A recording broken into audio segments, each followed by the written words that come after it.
New tonight, an 18-year-old accused of sexually assaulting several young girls at the Tundra Lodge appears in Brown County Court today.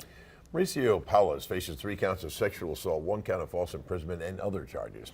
Holly Brantley was in court today. She joins us now in the studio with more details. Holly.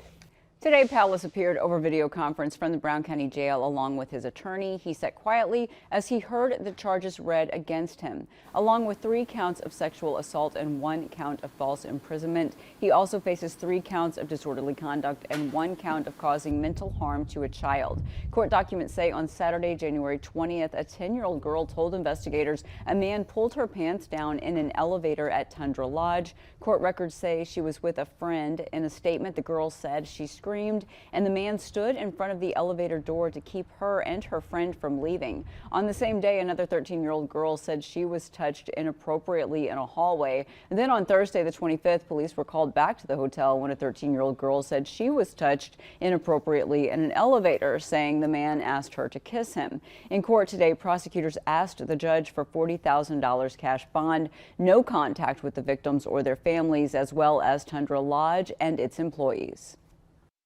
The state is asking for a significant cash bail because of the severity of these offenses and the nature of the offenses.